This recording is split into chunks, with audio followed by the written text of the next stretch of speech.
Hello everyone, my name is Nick Cameron and welcome to the first NU update of this year. Today is College Radio Day, and in doing so with tradition, we're doing the update over the radio. But of course, some of you people want to see my ugly mug, so we have a camera going too. You know what? Let's get started. A great story from this summer has been the presidential debate. Presidential hopeful Donald Trump has somehow gained a foothold, with the fabulous Flo leading the GOP. On the other side, Hillary Clinton has been under much scrutiny due to her flip-flopping on our ideals. In fact, she's been so wishy-washy that Whirlpool has been in contact offering her a chance to be their washing machine spokeswoman.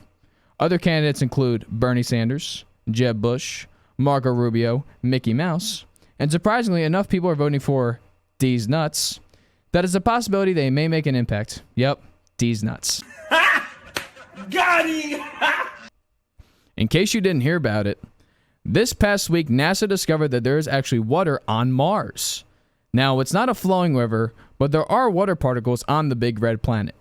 And of course, as any rational person would, Rush Limbaugh is claiming that the discovery of water was created by the liberal agenda by saying, what's to stop them from making up something that happened on Mars that will help advance their left-wing agenda on this planet? Limbaugh believes that NASA's been corrupted by the Obama administration and warned listeners, this news that there's flowing water on Mars is somehow going to find its way into a technique to advance the leftist agenda. This also follows Limbaugh's efforts to prove that both Elvis and Tupac are still alive, along with finding out what broke up the Beatles. In entertainment news, just like every single character in his world, George R.R. Martin has killed the chances of a Games of Thrones movie. After rumors spread across the internet about the possible movie, Martin said he had no idea and snuffed it out.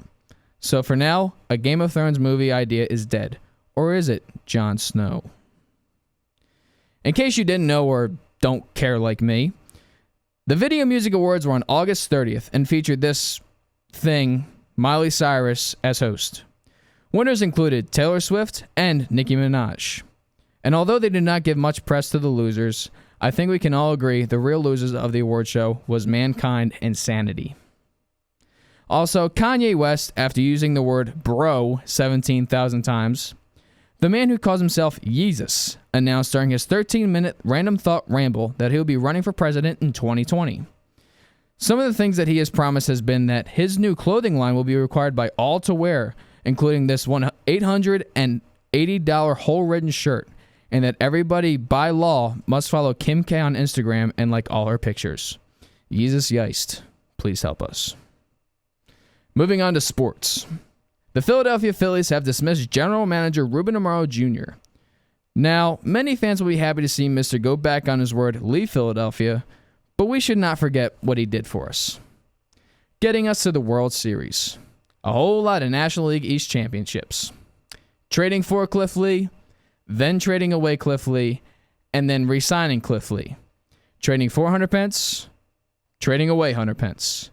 Signing Ryan Howard to a massive deal, not being able to trade away Ryan Howard because of his massive deal. Trading away Shane Victorino, signing 35-year-old pitchers instead of letting young pitchers play. Depleting our minor league system, not trading away Kyle Kendrick or Don Brown when we had the chance. Signing Jonathan Papelbon to the biggest contract for a closer in MLB history. Trading Papelbon for nothing. Telling Phillies fans that Jimmy Rollins and Chase Utley will not be traded. And then trading Jimmy Rollins and Chase Utley. And of course, tearing down a team that brought a championship to Philadelphia. Best of luck, Ruben. Known for shooting himself in the foot, former New York Giants wide receiver Plexico Burress believes that we're seeing more concussions now because of the equipment not in play.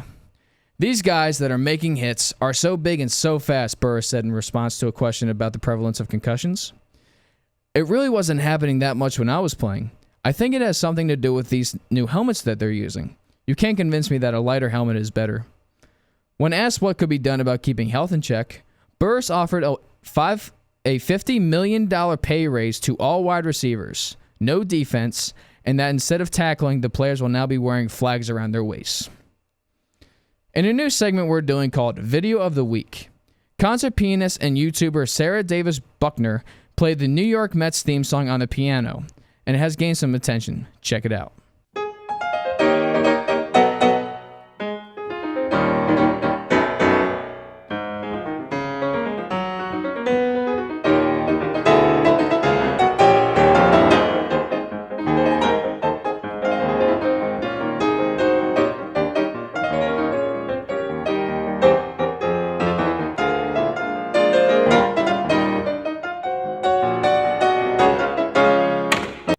as a Phillies fan, I automatically dislike her.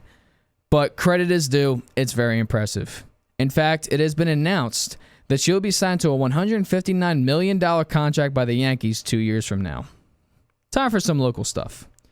Here at Neumann University, there's been a lot of construction going on, with Neumann adding on to the Britter Life Center. While we cannot confirm what is being built there, we can confirm that there will be less parking and an awkward walk through the Morgan Circle because there is no sidewalk. So not only do we have to worry about our classes, we now get to look out for buses and cars on our morning walk in. And remember, if you get hit, it's your fault. In case you've been living under a rock, Pope Francis has come and gone from Philadelphia. The big man himself was in the city of brotherly love for a few days, and nearly everyone within 1,000 miles was here to see him. One of the highlights of the trip was Pope Francis blessing the 2016 Philadelphia Phillies season. We all know we need it. Also, Pope Francis was giving his own rookie baseball card by the Phillies, and it has been announced that he has signed a 1-year, $777,777 contract. Francis will be taking over at second base and batting fifth, providing some needed leadership to a young clubhouse. And finally, it's time to gloat. Neumann Media won an Emmy. You hear me? Look, Ma, we won an Emmy. Our very own Showtime Sports pregame and halftime show took home the honor. Just going to show that Neumann University can play with the big dogs. And you know we'll be back next year.